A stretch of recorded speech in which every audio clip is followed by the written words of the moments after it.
This is part 2 of the lost symbol of Ra. I showed earlier on in part 1 the Ra symbol, the circumpunct, and 4 other symbols and their origins. I want to discuss further the as above, so below theory of Hermes Trismegistus. It was the early Egyptian scholar who said that Egypt was the image of the heavens. The whole cosmos dwells here.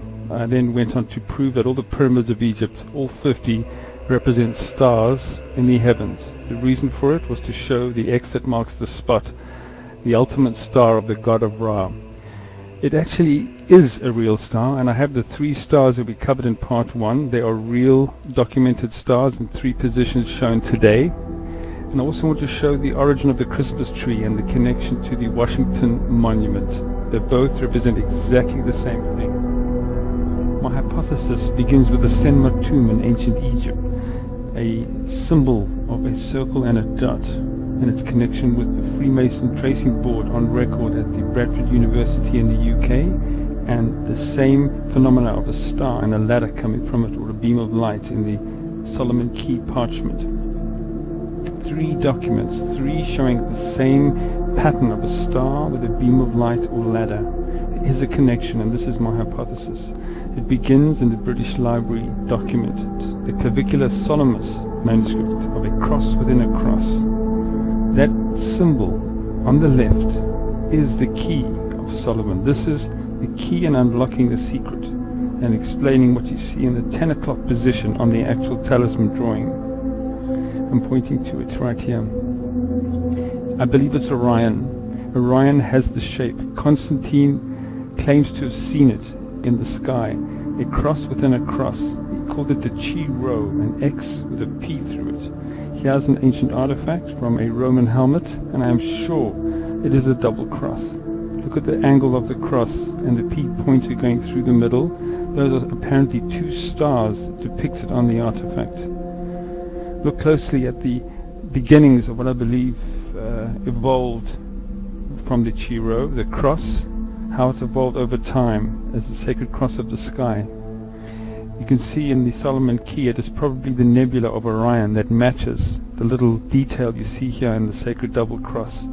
The 2 seem to be the same. This is the key of Solomon.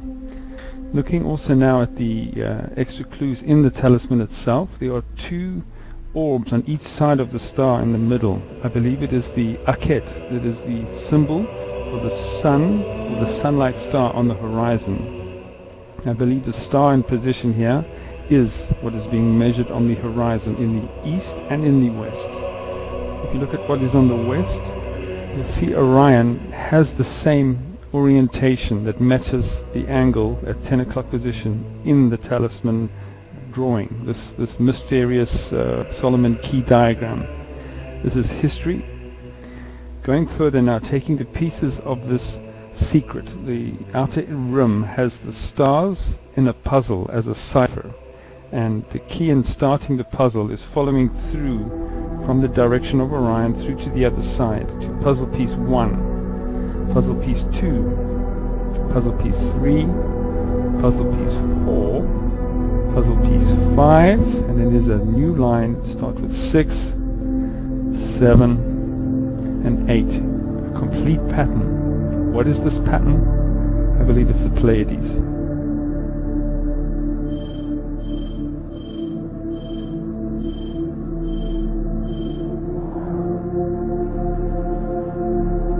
Is it just a coincidence that the Key of Solomon matches the theme in the film Stargate, where the outer rim is the puzzle pieces dial in to get one to the stars, the sacred place in the stars? Coincidence, perhaps? We have the western horizon answered with Orion. We have the eastern horizon with the sunset mark now with the Pleiades. That answers the question mark in this diagram. There's the position of Orion on the horizon on a special day. The orientation matches. And on the same day, the Pleiades, exactly as it rises in the upright position as the leg of the bull standing upright. In astronomy, to find the special star position above the horizon vertical, one measures 33 degrees from the edge of Orion's belt vertical to find the star. Is it a coincidence that it's the same degree in Freemasonry that is the highest level to reach a Master Mason? This occurs on the 15th of September, the day that Dan Brown launched the lost symbol. Did he forget that he had timed this day to match? Nothing was mentioned. The story progresses now to Italy. Rome has a secret. If looked at from above, looking at the basilica, it has the Chi Rho in its outer circle. It is Orion. Orion showing the way to the star castle.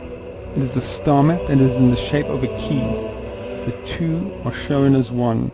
St. Peter points down the causeway with the key in his hand with the sacred cross piece on it, showing the way down to look east. The 7 hills of Rome were not chosen just by coincidence. They fit the Pleiades in this perspective. It's a star map, same as the tracing board, except on the tracing board the key of Solomon is visible on the ladder, showing Orion is in the position looking upright.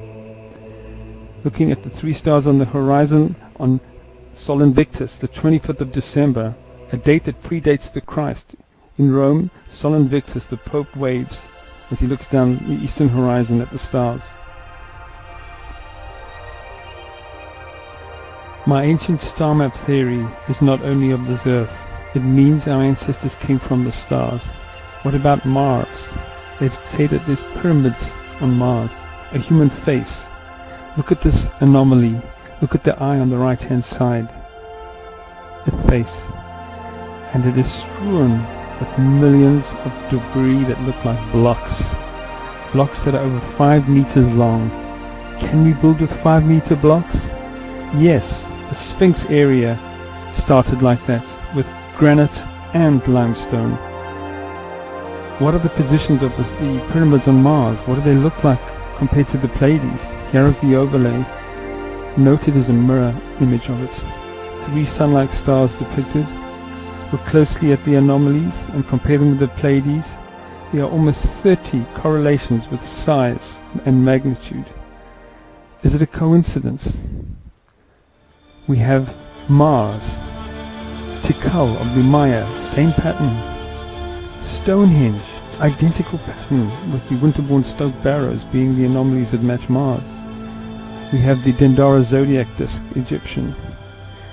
The Lalibela monuments built out of solid granite, the churches cut out of stone, same pattern. In Iran, an amazing mountain, the shape of the leg of the bull, points the way to the Tep, a monument that looks like the face on Mars. This brings us back to the Christmas tree obelisk correlation. What about Washington DC from above? Washington has the same pattern as on Mars. The area of Roslyn and Arlington match the leg of the bull illuminated at night.